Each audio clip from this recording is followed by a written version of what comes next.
Hello, everybody, and welcome to a very special stream of the Casual Hour. I am Bobby, and joining me alongside the usual Chase Kinnicky Gamer on the Go and Johnny Amizich is the director of Ground Shatter, James Parker. James, thank you so much for coming back to the show and being here with us today. We're thrilled to have you. Thank you all for having me. It's always very exciting. Yeah, you've made something quite special here, and I don't know if you know this or not, but us here at the Casual Hour, pretty big fans of your game. Yeah, But Well, yeah, thank you very much. we dig it. I think it won 2 of our Game of the Year awards. Like it got our overall Game of the Year, but Yeah. I think even more importantly, it won a Moment of the Year or Casual Clip of the Yeah. Year, whichever we The call it. push his ass clip, the infamous, now Push his infamous ass. push his ass. Quite good. Well, I think- on I behalf of think the whole we- team, thank you for all of the accolades and the support. That's big. For sure. Absolutely. And I think Huge if I remember right, you've actually changed that specific moment, that boss fight that we had where we pushed that man's ass off a roof. So push his ass will live in infamy, but it can no longer be done, and that's disappointing. But I understand. James, so last time you were here, we played through the prologue together and got some really cool inside knowledge on how those things came together. Today, we wanted to go over a few core things with you that we really liked since 1.0 came out and leading up to it. And one of those is the deck draft mode. So we thought maybe we'd build a deck together. And then I know Johnny really likes the ninjas, so maybe we'll hop into a fight with the ninjas early on, That'd be great. and just That'd be fantastic for me. get punished here and teach Johnny how to be better, if that works for everybody on the show. Yeah, and we'll probably just pepper you with questions as we go while Bobby plays. And then if anybody's in chat and wants to ask James a question, please feel Let free us to know. do so, and we'll make sure he sees it. Which agent, James, would you like us to play with today? You have any preference there on Let's go with Agent 11. Agent 11? Good call. Good call. Yeah, let's go with the new one. Okay. Very Just cool. because it makes a nice change. Also, I really liked the holiday skins that you did there. That was really cool.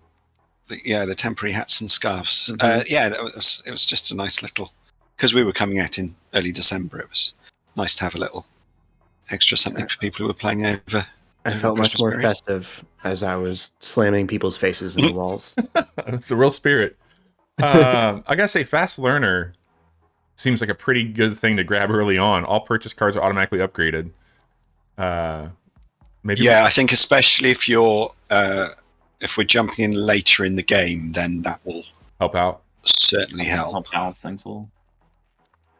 So, James, when you approach a deck and constructing a deck, like, what's your methodology? What's your initial thought? Like, any inside knowledge you can share there? I think sort of similar to how I kind of build the deck through play. It's getting a balance between the different facets of the game, and also to some extent knowing what you're going to be coming up against later. So, for instance, if we're meeting the ninjas quite early on, then we probably need to be quite mobile. We need to have a few things that can manipulate enemy positions, because there's quite a lot of characters who can cover a lot of space, who can hit you in lots of different positions. So being able to move out of the way is going to be fairly critical. But also doing chunks of damage early on is going to be important, because we've got enemies who will rebuild their block quite quickly. Yes, absolutely. So maybe we'll start with shift here. I think that's a pretty damn good one here. We're big fans of shifting here at the show. And pick up a slip as well. Yeah, right out the get go. Slip is probably my favorite card in the whole game. Yeah, slip's really good. It's very good. Chase, anybody want to pick the next one? So here's a question I have, because we've got the combo finisher up there. There are some cards in here, like cards that require an enemy to be on the ground already, or where maybe like a card where you have to be behind an enemy, or something like the combo finisher where you need to have that combo all the way pulled up. How do you kind of balance making a card powerful enough to entice somebody like us who goes, "Ooh, combo finisher! Look at that damage. That's could be really good," with also knowing that, especially in a draft thing, we might not have a way to put an enemy down. We might not have a way to get our combo quickly, and some of these cards might just drop by the wayside for us. Like, when you do playtesting, do you actually see that, hey, these cards are unpopular and we need to do something about it? Or is it, hey, these cards are unpopular, but it's just because people don't know yet? And some YouTuber is going to go out there and go, hey guys, did you know this is actually the combo you should be using? I think there is elements of that. I think there are cards that 80% of players will go, I'm not interested in that. Either they don't understand it yet, or they've not used it enough to realize it's got depth. And then a small group of players will go, oh, well, hang on. If you use it in combination with these other cards, then suddenly it's really useful. So, sure. Or it's got a particularly good upgrade. There's a few cards where the base version you can kind of be, I'm not sure about that, and then suddenly you'll be like, oh, hang on a second. There's the upgrade to this suddenly gives it a lot more utility. So, right. Like maybe that card isn't so good normally, but if it's now free and I can just use this as a free action, then wow, okay, I'm actually getting a lot of utility out of this. Yeah, exactly. So we try and balance things along various different axes to make them always desirable to some extent. I mean, there's a few cards that the Discord community jokes about as being rubbish. That kind of, but you in any deck build you can't have everything being equally valid, because then there's kind of no feel to it. You want a few things that are a bit rubbish, that if you end up with them by accident, then you have to get rid of them. There's a bit of that to it. I don't really want to make everything super duper efficient for the people who are going to min max the game. I want it to have texture as well. Yeah. You need your common items so that you appreciate whenever you get the legendary, whatever. So James, you let us know here. I think I would go with push if this were me, knowing that this is our second card that we're drafting. I still want to keep things pretty general, something super useful. I guess it's our third. We took a shift and a slip. So something free, something that we can universally use. Like Combo Finisher seems really good, but I feel like that kind of puts us down a path of, okay, now we need to start looking for cards that get us combos. Also there's better combo cards that might potentially come up. So that if over the next few rounds of the draft we find some other maybe cheaper combo cards that might lend themselves to stacking up towards some more expensive ones that we can kind of pick up along the way, whereas getting Combo Finisher at this stage may not be the wisest. You'd probably agree with the push then? I think so, yeah. Okay, that makes me feel great. I'm smart. We got some more movement here. We also got the momentum builder with focus. I don't think we have a step yet. We do have a shift, so maybe we grab a step here just to keep moving happening. Or anything? I would take focus, because more momentum at this point is going to be handy. Yeah. All right, we got Combo Finisher again. We got one of my favorite quick kicks, and then left spin kick. I'm a big fan of the left spin kick. Okay. But do what you feel best here. Well, we've got a few movements, but if you want to do the combo, I mean, we haven't built up a whole lot there yet, Johnny, with that, but that could be a good. Quick kick's cheap and gets us out of some danger and pushes people out. I like that one a whole lot. Let's grab quick kick. Yeah, let's do quick kick. We got focus. We've used shove a lot on our streams chase. Anything here standing out to the group here? I haven't used vault a whole lot. That's one of those. Yeah, that would come in handy, like in the bar map. Yeah, like there's a few that could be useful, but I like Vault. I don't know if Vault was always like this, but I like that Vault and even something like Shift have these abilities. That it's, hey, if you can vault over, you get all these bonuses. But knowing that this card would have low utility because there aren't just a ton of tables around, you also have, hey, by the way, you could also just do with this. And that makes it much more palatable for somebody like me who goes, I'm trying to think how many of these places that we go actually have tables. Right. You want me to grab Vault's one of those cards that you don't use a lot of the time, but when you do use it, it feels particularly cool. So it's showy, if not. Whereas shove's the sort of opposite end of the spectrum, that it's almost always useful, but it's a little bit, bland. And as far Shove as is the obvious. The Discord people would be shouting shove at this stage. I believe you. I believe you on that. It's probably the one I would go for as well. But there is something about, hey, if we had a vault, and like that's the time where I'm going to be rewatching that replay. That's like, oh, hey, you got the replay feature in here. Vault is the perfect thing that makes me go, yeah, I'm going to watch this one next time.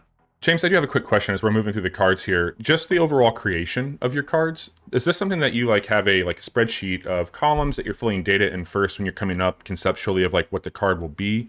Or is it more like a visual, like this is a card that you're playing? Like how do you come up with like Vault, Panic Dash, Separate, etc. when it comes to the methodology here? So it's sort of varied through the process.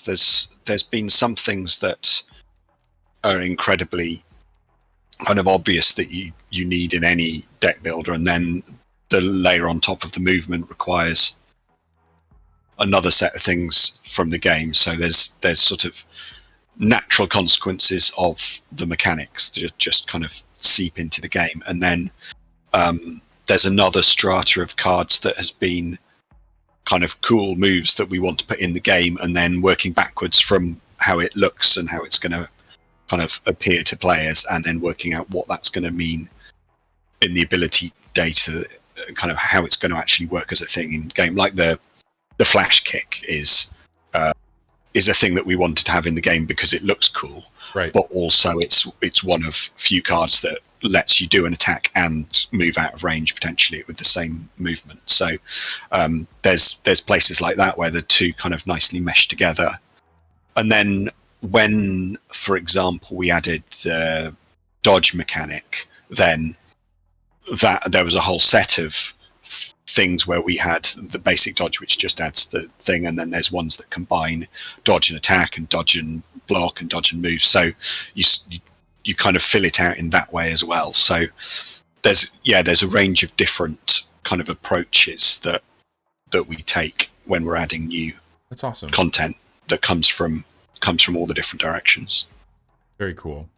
Speaking of adding content, probably I would pick the jab here if it was me. But how do you're in 1.0 now? You are. I would not say you are done with the game. Like you would say you are done with the game, but you are at a point where you decided, okay, this is at a point where we've put in enough effort. We have enough things in here that we've decided it's 1.0. How do you get to that decision when you're an early access game of, okay, this is enough. Let's get it out there.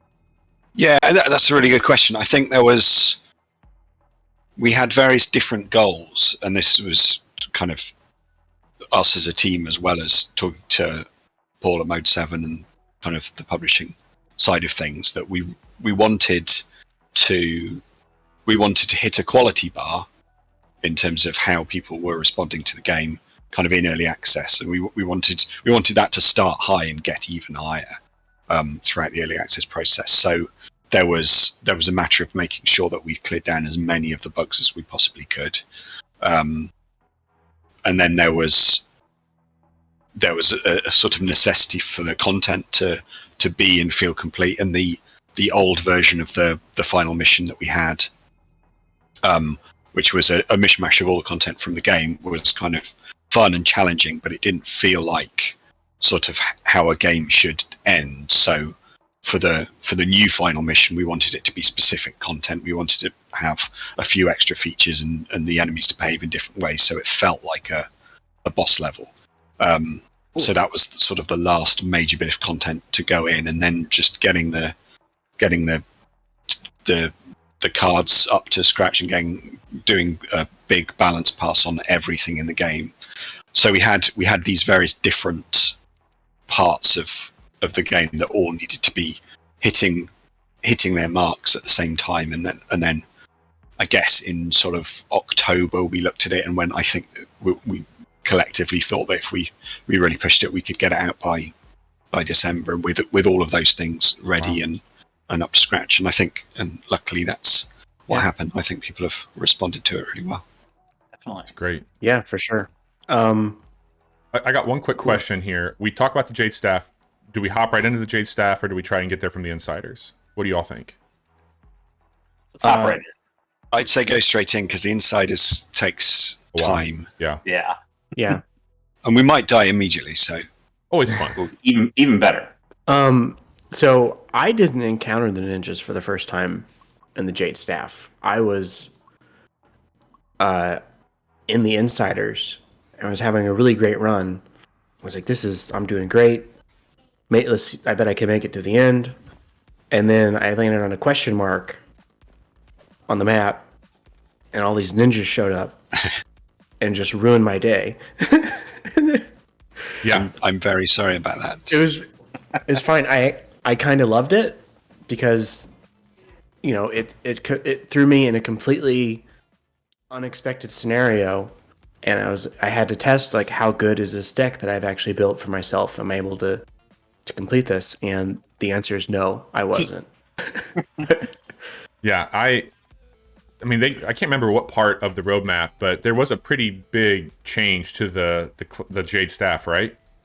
Like that was something that they changed progressively throughout. Like you added some more to it, I believe, with them. Yeah, we added stuff to all the different missions as we went on, but I think the Jade stuff was the one that's probably changed the most during early access, apart from that final mission, which is entirely new. Just because of where it falls in the overall flow, it's kind of influenced at both ends. So as the E-Completi gangsters got more difficult, then J-Staff had to get a little bit more difficult, and as Insiders got a bit easier, then J-Staff had to get a bit easier. So it was trying to balance it out as fitting in at the right place in the flow. Nice. But yeah, as when ninjas appear in other levels, it's just one of those. It's one of the things about roguelikes is you a bit need those surprises that you are then aware of next time you play it. That you need reasons to go back in with a slightly different mindset. Otherwise, it's going to be the same every time. And if you play it the first few times and you don't meet the ninjas, you're like, oh, well, these decks are fine for everyone I'm going to meet. And then suddenly you do, and then you're like, right, next time I'm going to be ready with these guys. It felt a bit like if I started Breath of the Wild and skip straight to Ganon, or I just leave like the Undead Sanctuary and then try and fight Ornstein and Smo in Dark Souls. It just completely leveled me, but it was still a good moment. How long? So early access started at the beginning of last year, and Chase and Bobby may have asked this in the original stream, but how long was the game in development total before you released it? So it was about. I always get this wrong. I think it must have been about 18 months before it went into early access, and then another kind of 9 months up to release. But there was probably not all of that was quite development time because we had to make sure that the Xbox version was all approved and ready to go.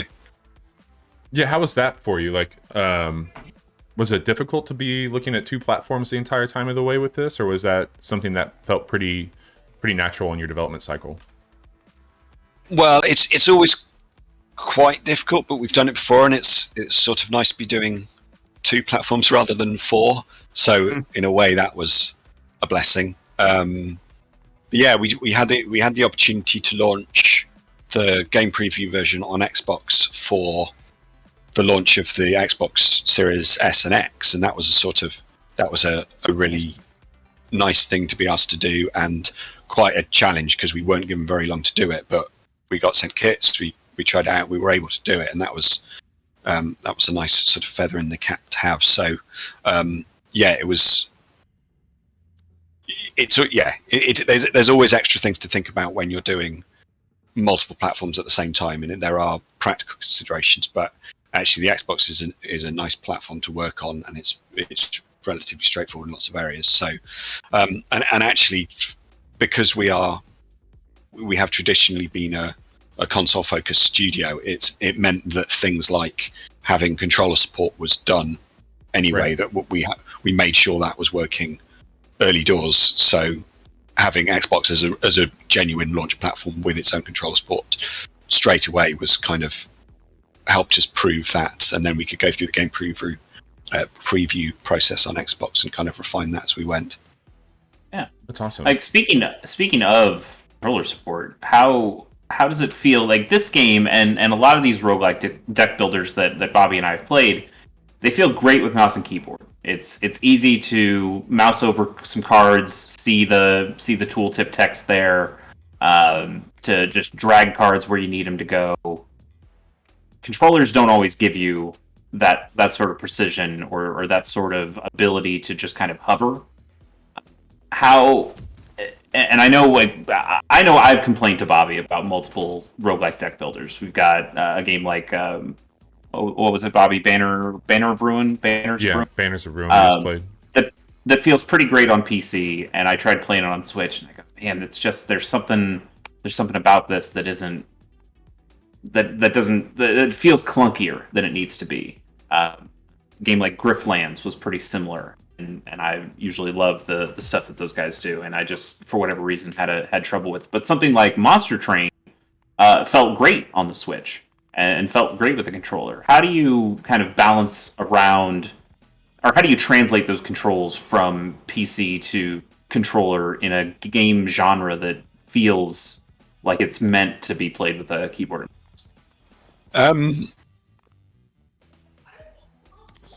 Sorry, I'm just watching this abject performance. There are some because I've been doing this quite a long time. I knew from the start that it needed to have controller support, so that helps focus you. Because if anyone goes, oh, let's just put in another button for it, you go, we have run out of buttons. We are not going to put in another button that does this brand new function that you've just invented. So you need to be quite sparing in that regard, just from a practical consideration and also from a user experience point of view.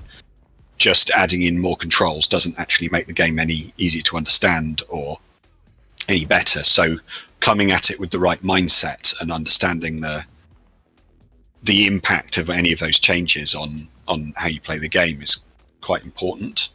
So yeah, whenever we were doing interface changes, I was always insistent that the controller support be thought about at the time rather than, oh, we'll do that later, we'll worry about that later, because whenever you say I'm going to worry about that later, it ends up being a much bigger worry because you've forgot about it, or you've used the button that you'd planned to use, or any of those sorts of things. It's just do it right first time, and it makes a huge amount of difference.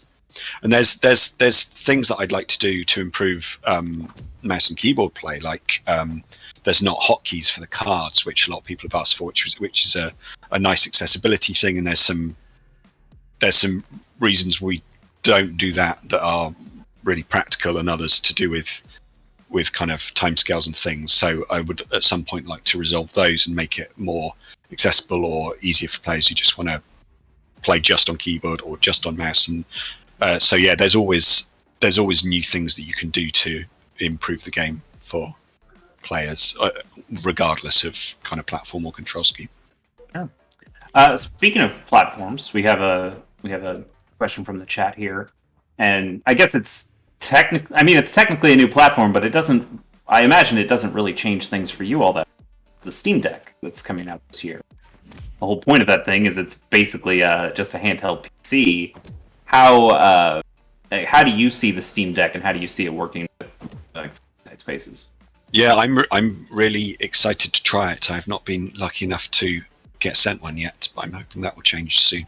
But yeah, I'm really fascinated to see kind of how it works just straight out of the box, and they've given us fairly good indications that it will. But yeah, and then how it feels on that particular controller and how it looks on the screen, and all of those things are kind of interesting considerations. And then once it's on Steam Deck, then do we adjust things like the UI to accommodate that smaller screen? Do we leave it as is? Do we give the players the option to switch between a sort of a small screen optimized version of the thing, or whether it just works out the box? Like, it'll be really interesting to see, not just for fights, but for kind of all the games that we do moving forward, how much we need to accommodate a smaller form factor for the game, just as we would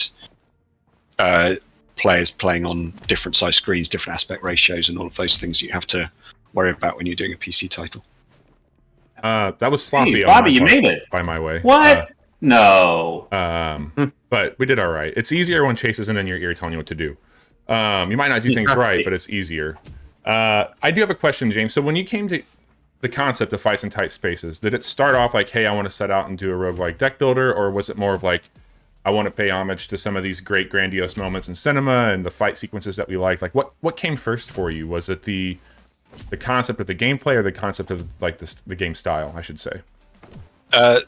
It was definitely the latter. It was kind of, I came to it with what do I want this game to feel like? What do I want it to be at its core, rather than how does it work mechanically, which is sort of a bit rare for how I've worked in the past. But I kind of, I wanted to recreate that feeling of being a cool agent and kind of planning ahead your moves in a fight, and then it playing out in real time. But there would, like, certainly in my head, I went through various different iterations of what it would actually be, and the deck building element kind of came along later in a way. That was the final piece of the puzzle that kind of made it work, because that immediately sort of, it adds that improvisational element that I kind of wanted, rather than being, because originally you were going to be able to just choose your moves from a palette of moves that you had, rather than from a deck, and therefore the choices were much more straightforward, and therefore much less interesting. So adding the deck building element, suddenly you've got that improvisational side of things. Sure. So that was my follow-up to it, and it sounds like you answered a little bit. Was there ever a version of this game that wasn't a deck builder, and it sounds like maybe you just had movesets tied to your character versus the cards? Is that what I was hearing? There was, but that sort of only existed at the conceptual stage. The first actual prototype was a sort of semi-physical game where I had kind of board game pieces on a chessboard and was working out scales and working out what sort of cards would do what, and then that had basically I wrote a version of the game that just drew the cards, and then played it all out physically, and that then turned into the first digital only prototype. So ever since we've been kind of working on the game as an actual thing, it's always been a deck building game. But before that, in my head, it would kind of rolled around various different things, including like a very quick time eventy game where you were in even tighter spaces, like the backs of cars or in helicopters, or things where you were kind of in one location and then picking what you were going to do on a moment-to-moment basis. But again, still sort of turn-based, but in a sort of weird way. But that never turned into anything, because as soon as this idea came out, then this was the one that was kind of fleshed out and became the thing. We did, Bobby. If you don't quick kick this ninja down the stairs, I think we can be friends anymore. Oh yeah, I was reading chat here. We do have a question from chat for you, James. Jiggy-san would like to know what your favorite fight scene in cinema is, and they go on to say that theirs is the Tony Jaa single take staircase fight in The Protector. Well, that tremendous scene. Yeah, there's almost too many to mention. The hallway fight in The Raid is very, very good and brutal and sort of surprising. I would just to backseat drive more, I would roll this back, because what you could have done is slip around the guy on the sword who's behind you and then shove the other guy off the balcony. Oh, right here, right? Yeah. So that's actually one of my favorite features that you added. Before this fight started, you had the railings that lit up in red to say, hey, by the way, these are environmental places that you can do something with. I know you have like the skulls at the bottom of the stairs to show, hey, you can push somebody down there, but yeah, I think that was added quite late, because there was people who were still unsure at that point, and you want the player to have the full knowledge as much as you can, and now you can go into the options menu, you can turn them on permanently if you kind of are one of those players who's always kind of wants to know exactly what's there all the time, or you can have it do as you've got. You can have it fade out at the start of the level, so it looks more kind of pure. James, are you saying come over here to this spot that I got highlighted? Yeah. And then we and then shove the other out. Yeah. Get out of here. The ragdolling still is like, I don't care how many times I see it. It's so good. It's so ragdolling's good. It's never not good in a game, in my opinion. And then we can quick kick here, I believe, into each other. He'll counter, so you'll be right. left very low on health. Yeah. So maybe just hang tight then, huh?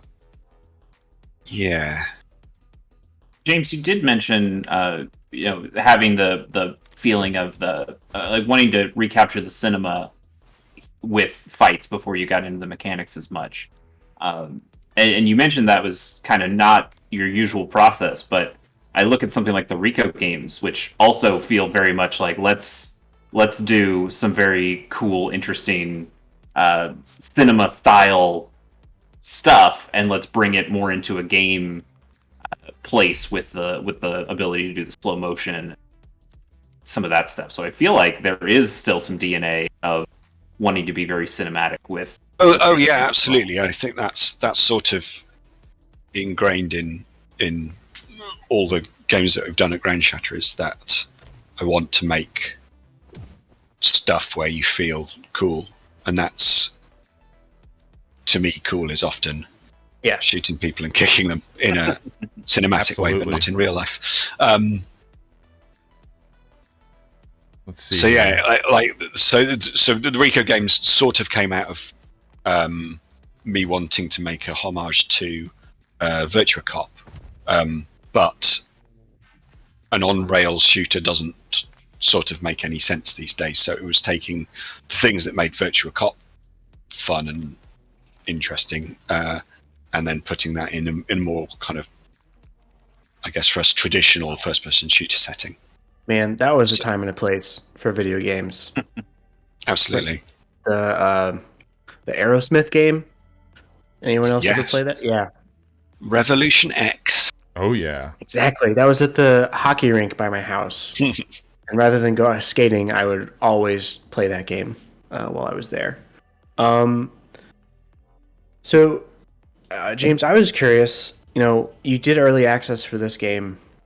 Is that going to be a thing that you all do going forward, or is it going to be content, like based on whatever you work on next? Like, will you make a determination whether early access is suitable, or did it work out well enough for you that it's an immediate consideration that you all have? I think it definitely worked out well for us for this. I think we couldn't have done it quite the same way without having that broader understanding of how players were playing the game, and even with a small group of like internal testers or external beta testers or whatever, you don't get the range of experience and choices that you do with a cohort of people who have paid for the game and much wider net. Have very different expectations. So for us that was incredible.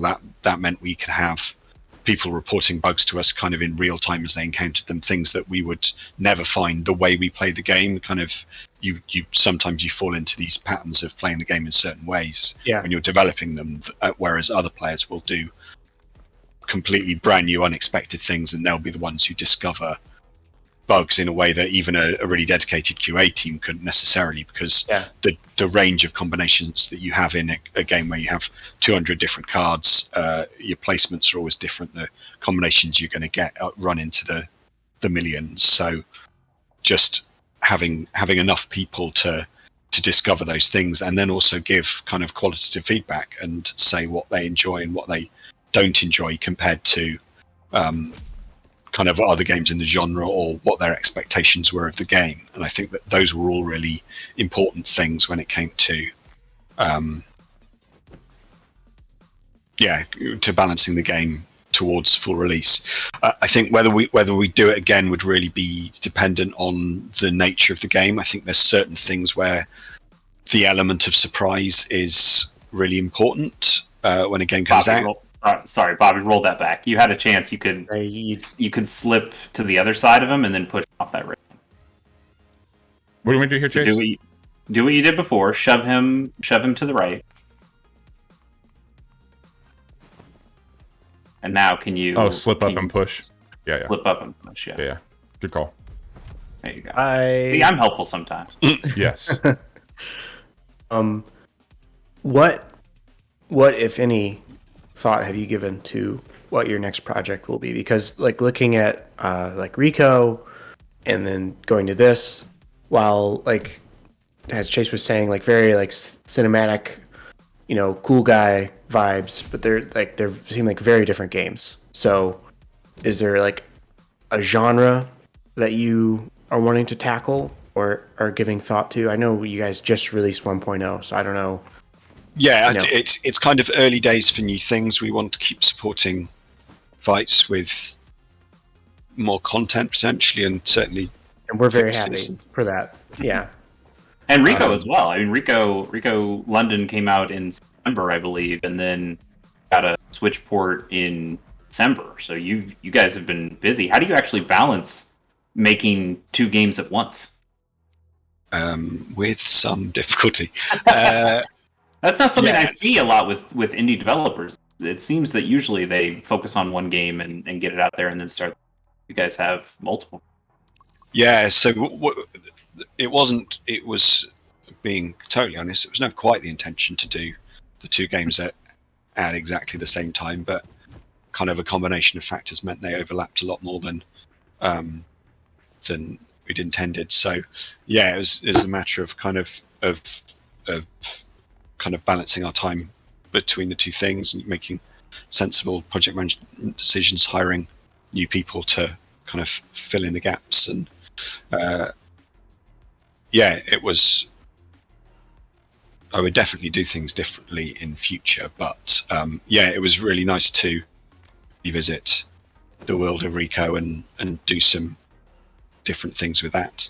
And then in terms of what we do next, I mean,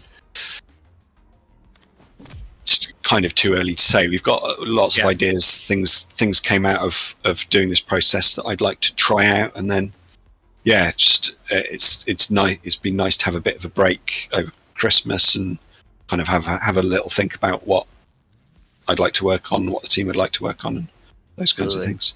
Yeah, and I only say that because I enjoy this game so much that I'm just looking forward to whatever you produce. And I have Rico. I have not played Rico, so I'll be buying that and checking that out. There you go, Johnny. You've got a brand new Ground Shatter game that you haven't even played yet. Exactly. You don't need another one. Come on. One of the things that I was going to ask you, something that we talk a lot about on our show for the podcasting portion is we always bring like, hey, what have you been playing? And I know the last time that you were on, you talked to us about a game called Red Ronin that we ended up enjoying quite a bit and have checked out a few other from that studio there. What's been on your mind? Has there been anything that you've been able to enjoy now that 1.0's happened? Any games that maybe you didn't get a chance to check out that you'd like to go back to that dropped last year as well? Yeah, so the thing I've been playing a lot recently is called Slice and Dice, which I think is which is available on itch, but it's also on Android, and it's a dice-based roguelike thing where you've got a little team of fancy dudes and you roll dice, and each character has their own dice, so it's got different sizes, and then you pick up different I can't remember what they're called, but effectively relics that affect the size of the dice in different ways, or you switch characters, and it's brutal. It's a really hard game, but it's very quick turnaround, so because it's on mobile, you can do it when you're on the toilet or on the bus or whatever, so it's but it's a really nicely designed strategy dice game. I think Tom Francis of Gunpoint fame put me onto that, Nice. and that's really nice. I've been doing that a lot. I think the game that I missed last year that I've been playing a bit since we finished this is Far Cry 6. Okay. Far Cry 6? 5? Whichever the latest 6. Far Cry is. Yeah. So it's been nice to just play a big game with lots in it and sort of have that comfort blanket of a massive Ubisoft open world game where you can just Absolutely. mess around and there's no real pressure to do anything in certain ways. We call those kind of games video game junk food. Yep. That is just, I'm going to stuff my face with this bag of Doritos, and it's going to be delicious. And yeah. It's very, very good. Empty calories is what chat says. So to piggyback off that a little bit, there are a lot of roguelike deck builders these days that seem to all kind of be coming out around the same time. I mentioned a few before: Griftlands, Monster Train, Banners of Ruin. Slay the Spire. I mean, Slay the Spire is one of the early ones that I think kicked off a lot of people doing this. How much of those games do you play to kind of either get inspiration or just to see what other people are doing? And do you think that's sustainable to have this kind of genre that's gotten so many types of these kinds of games in there? Because they do seem like they're games for a pretty particular audience. And the three of us are definitely that audience, which is why we keep coming back to these. But I just kind of wonder what your thoughts are about this kind of landscape of roguelike deck builders. Yeah, I think it's having a healthy genre is always a good sign. I think as long as people are doing things in different enough ways, then it's a lot more sustainable than I think people think. I think it's quite easy to assume that a genre gets saturated quite quickly, but players tend to have their favorites and will stick with them for a long time, and they won't pick up every example. They will pick their favorite one. So it's best to have something that people understand and are familiar with and are exploring the edges of and exploring in different ways, I suppose, than it is necessarily to think, oh well, there's one big game of this genre and that's the only one that's ever going to exist. Right. And then in terms of kind of influence and inspiration, like Slay the Spire, I played lots before we even started working on this, and that was kind of me getting into Slay the Spire was one of the reasons why I figured that this could work as a deck building game. And it helps to play those games so you can work out firstly the similarities and which things that you are going to be beneficial for you to kind of draw influence on, but also to know what the differences are and to say how we're going to separate ourselves from this. I'm gonna take Bobby, some did damage you realize here. you're in a pretty tough spot here? Yeah, it's just like, how bad do you want it? It's really the question I'm asking myself right now. I don't even know if rolling back's gonna do me any good here. Like, I got myself in quite a pickle. I mean, I think you might be able to, because you pushed that one guy off the ledge, which was great. I love pushing guys. Yeah. But I think you might be able to push somebody else and maybe get get out of here. Gives you a little less damage. Yeah. Means you're taking a little less. Maybe Maybe not. I don't know. This is pretty tough. You only got the one. Maybe this is can I use my lifeline, James, and ask for some help on what your strat here would be? Yeah, I think what I'm most likely to do is use the focus, because that's a gimme. Yeah. How much damage does the sword guy do? Deals 8 10, damage okay. and 1 bleeding. Or swipe, sorry. That's a counter. So 10. As his counter, yeah. So I would push him. Okay. Then I would option play forwards. This one? No, so to use it as a move to move towards the sword guy. Okay. So and you're then taking less damage. Yeah, and then long counter, so you won't take any damage, but you will do damage, and then leave it at that. Okay. And the Steven Seagal looking guy is going to get pushed back, and he's going to gain damage, but he won't do you any harm. Yeah. Nice. You live to fight another day. Okay. We'll take a little bleed. And Now you can push that guy. You could push both of those guys.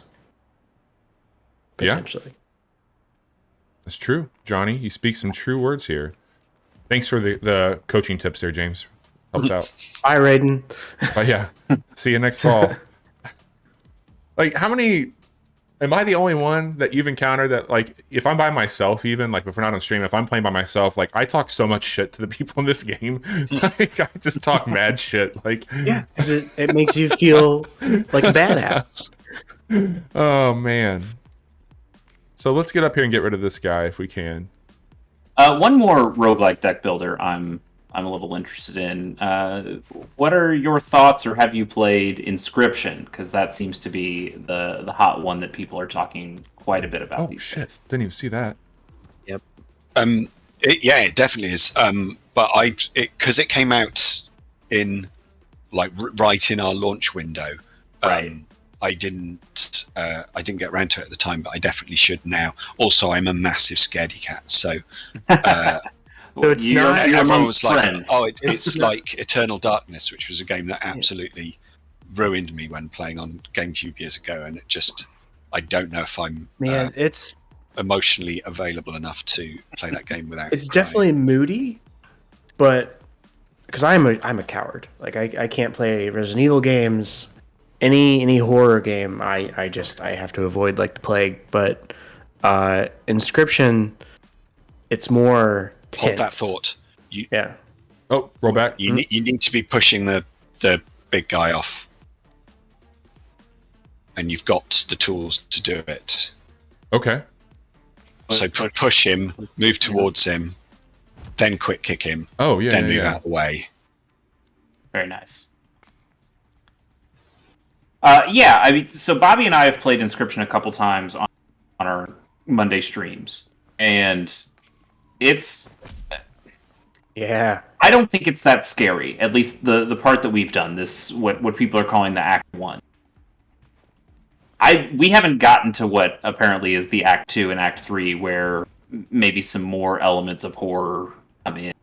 So I'm not ready to say, oh, it's fine, but I can tell you at least the first part of that has more of the roguelike deck builder, hey, this is a card game. That part isn't so scary. It's just a little dark in setting. But yeah, It's neat. It's a neat game for sure. I'm There's with you. there's some fun stuff I'm there. an absolute chicken. We got 2 pushes here. I think I can probably get around everybody. I don't know if I can get rid of somebody is my thing. Because I don't have a way. You could slip to on the other side of that ninja and then push him a couple times into his friend, and you can get some good damage that way. Yeah. Yeah, he'll counter you, and you're very low. Oh yeah. He will? That's the problem. Oh, okay. But Well, that you could yeah. at least right spin kick him. But your damage amount has been harmed by Steven's scale, so yeah. it's going to be a slow process. Yeah. Unfortunately.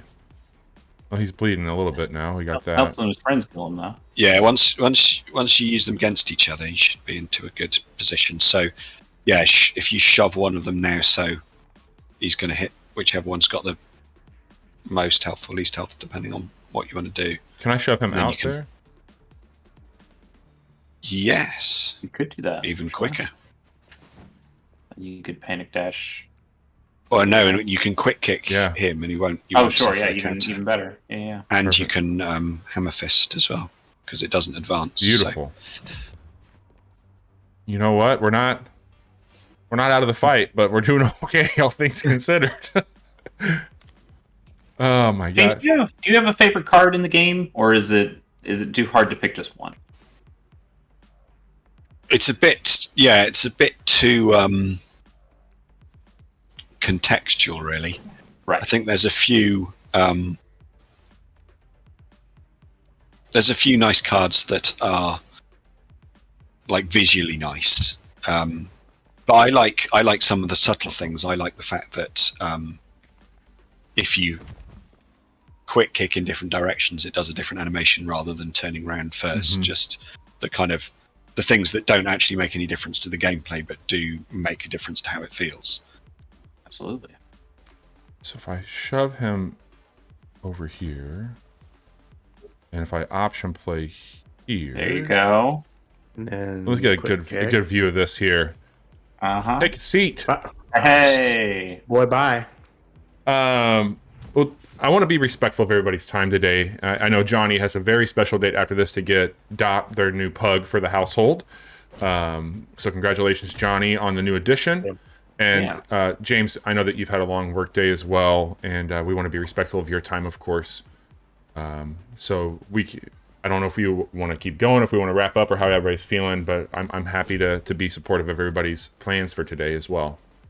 Yeah, I think this is a good place to wrap up. Like, James, do you want to give any plugs or tell people more about where they can purchase and play Fights in Tight Spaces? Sure. Yeah. I mean, the best thing to do is go to your favorite PC store and buy the game. There's a bundle with the soundtrack in as well, if you're particularly keen on that. Which I know some people have been enjoying. That was a thing that we added at version 1. Was the availability of the soundtracks alongside the game, which is always nice. You can still get the game on Xbox, and just keep an eye out on our socials at Fights Game on Twitter, and we will tell you as soon as there's news of new content or updates or other cool stuff that we're doing. Absolutely. That's great. And on a very personal level, James, I just want to say thank you so much for giving us a chance to showcase your game with you. Here at the Casual Hour, we've always set out just to hang out, have a good time, and introduce new games to people. And we've had a chance to share your game quite a bit, and it's meant a lot to us on our channel, and we really appreciate everything that you've all done for us. It's been awesome. Well, likewise, your support has been fantastic, and it's always great to see the game pop up on your feeds and everything, and all of the plaudits you've given it. And I'm just always incredibly gratified when people enjoy the things that we make, and it's really nice for me, and it's nice for the whole team to kind of get that level of engagement. There is no higher honor in video games than receiving the Casual Hours Game of the Year. Absolutely. We've made it. Well, thank you all so much for making this work today. It's my game of the year, and I haven't actually even played the game. Yeah, that's a first for you, right? I've got a Mac, I've got a PlayStation, I've got a Switch. Like, I can't even play this thing, and yet it's absolutely my favorite game. Well, today I did get your old MacBook up and running with a copy of Windows, so you don't have an excuse now. That's true. It won't be long now. And then I've got that Steam Deck coming, so I will rectify that.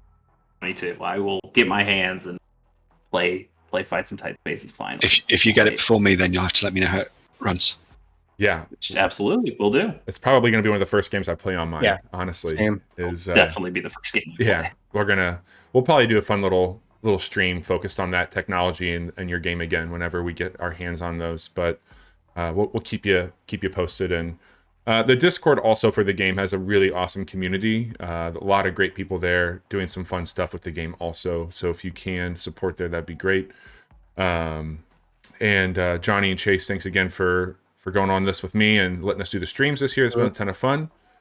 James, we wish you nothing but luck in the future, and thanks to everybody at Ground Shatter. Be happy and healthy this year, and hope the continued success from Fights in Tight Spaces goes with you all. Yeah, take care. Thanks very much. Bye, everyone. Stream.